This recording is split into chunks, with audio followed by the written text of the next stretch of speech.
আসসালামু আলাইকুম। প্রিয় সকল দিনী ভাই, সকলে ভালো আছেন? আলহামদুলিল্লাহ, আমিও ভালো আছি। আমার আজকের টপিকের বিষয় সহিহ আল বুখারীর গ্রন্থ থেকে কয়েকটা হাদিসের আলোচনা।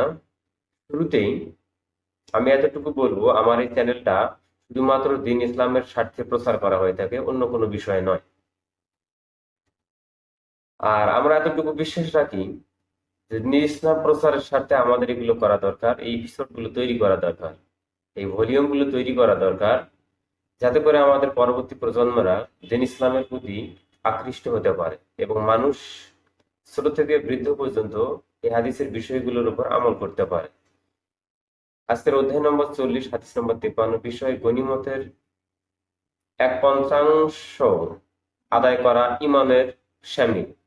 মানে আপনার কাছে যে সম্পদ আছে, এই বিষয়ে 1/5 আদায় করা ইমানের শামিল, তার উপর আলোচনা।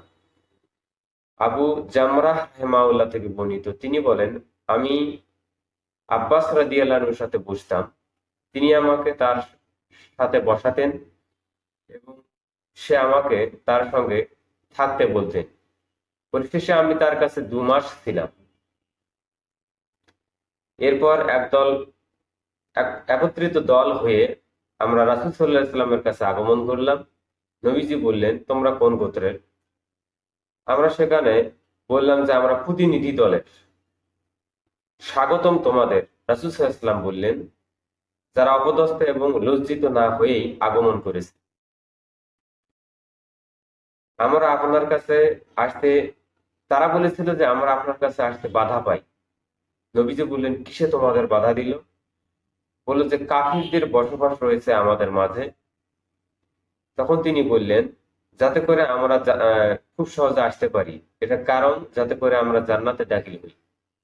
নবীজি আমাদেরকে কয়েকটা উপদেশ দিলেন, তার মধ্যে 4টা উপদেশ আদেশ করলেন, 4টা বিষয়ে নিষেধ করলেন। তিনি বললেন, যখন তোমরা একমাত্র ইবাদত করবে সেটা আল্লাহর জন্য ইবাদত করবে, দ্বিতীয় কোনো ইলা নেই, এবং মোহাম্মদ আল্লাহ রাসূল এ বলে বিশ্বাস করা, সালাত আদায় করবে এবং জাকাত দিবে, রমাজানের সিয়াম পালন করবে। এটা তোমাদের জন্য নৈতিক দায়িত্ব। তোমরা এই 4টা জিনিস অবশ্যই পালন করবা। তৃতীয়ত, মোহাম্মদ সাল্লাল্লাহু আলাইহি সাল্লাম যেগুলো নিষেধ করেছেন সে বিষয়ে, নিষেধের বিষয়ে যেটা বলা হয়েছে যে সবুজ কলস, নবীজি সেখানে বলেছেন, তোমরা কখনোই সবুজ কলস ব্যবহার করবা না। এবং শুকনো কদুর খোলা, আমরা অনেক সময় এগুলো গ্রাম অঞ্চলে আগে দেখতে পেতাম যে সবুজ শুকনো কদুর খোল, শুকনো কদুর খোল, এই খোলগুলো ব্যবহার করতে নিষেধ করেছে।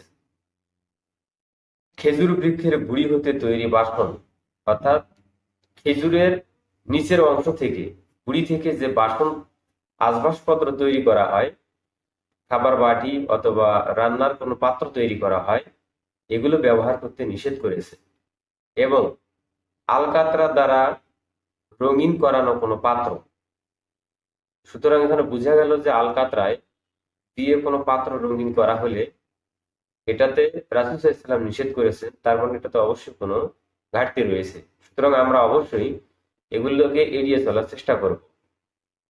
রাবি বলেন, এইখানে মুজাফফাত এর স্থলে আন-নাকির, 2 শব্দের অর্থ একই রূপ বিধায় এটা ব্যবহার করেছে। এটা কোনো এক অর্থের কারণে। এখানে পরিশেষে বলা হয়েছে, তিনি বললেন, এই বিষয়গুলো আরো ভালোভাবে জেনে নাও এবং অন্যদের কাছে এগুলো বিষয়ে উপস্থাপন করো বা জানো। এটা পাবেন সহিহ মুসলিমের হাদিসে 17 নম্বর হাদিস। আর এই হাদিসের মান সহিহ। যে সকল দিনী ভাই, আমরা অবশ্যই রাসূলের ভালো মন্দ বিষয়গুলো, যেগুলোকে নিষেধ করেছেন সেগুলোও দেখব এবং যেগুলোকে আদেশ করেছেন সেগুলোও দেখব। পরিশেষে আমি যেটা বলবো, আদেশ এবং নির্দেশ নির্দেশ উভয়ে, নিষেধ উভয়ে সঠিকভাবে পালন করার চেষ্টা করব। আর আমার এই ভিডিওর মাঝে যদি কোনো আহ সন্দেহমূলক অর্থ খুঁজে পান, তাহলে কমেন্টে লিখবেন, ইনশাআল্লাহ রিপ্লাই দেওয়ার চেষ্টা করব। এবং আমার এই চ্যানেলটিকে আমরা আপনারা বেশি বেশি সাবস্ক্রাইব করবেন। সকলকে আমার সালাম। আসসালামু আলাইকুম।